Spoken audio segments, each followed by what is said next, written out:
everybody, this is Generation Wellness. I am your wellness coach, Shakita. Thank you for tuning in. Sorry about the late video, but maybe next week I'll be on schedule. Need to come up with a system to get these videos out at 5 p.m. and I haven't been doing a great job with it so far, so I apologize for that. But I've been really busy with doctor's appointments. This whole week I've had a doctor appointment every day, but hopefully I'll get back on track. Today I'd like to continue with the unusual diets, and today we'll be talking about the Sugar Busters diet. And if you see me looking down, I'm just looking down at some notes. So very quickly, the Sugar Busters diet was written by 3 medical professionals and 1 Fortune 500 CEO. And the basic idea of this diet is to stop eating sugar, to reduce the fat on your body, basically. And this diet avoids carbohydrates and things like white pasta, white potatoes, white bread, white rice, carrots, corn, ripe bananas, raisins, and beer. And they would like you to avoid all of these things so that you don't spike your sugar, you don't spike your sugar levels.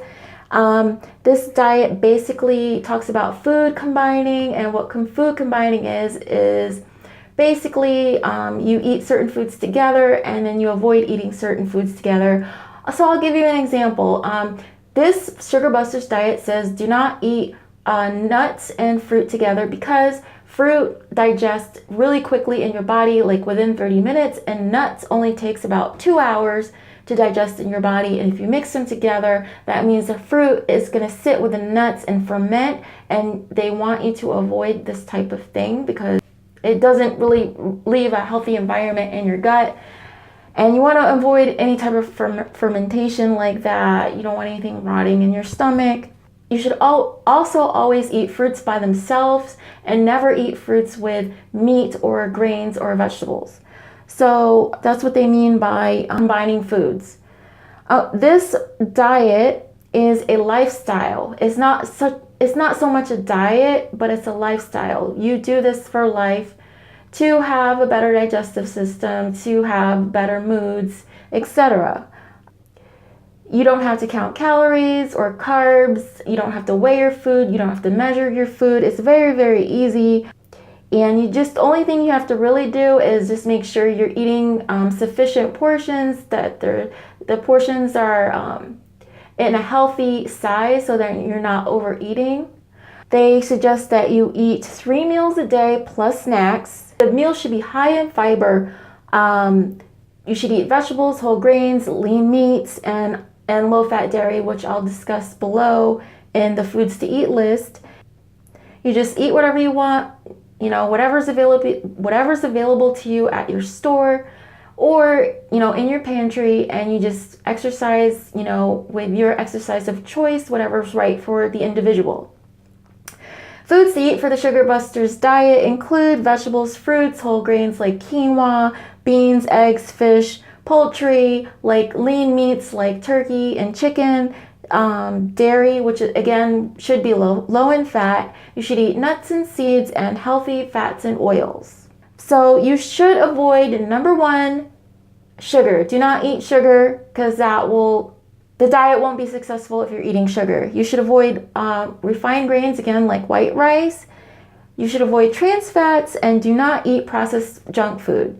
The emphasis is on whole foods. That's the biggest pro of this diet. You're getting whole food, nutritionist, real food to heal any type of symptoms that you're having, to heal your gut, just to take care of any of your physical or mental symptoms.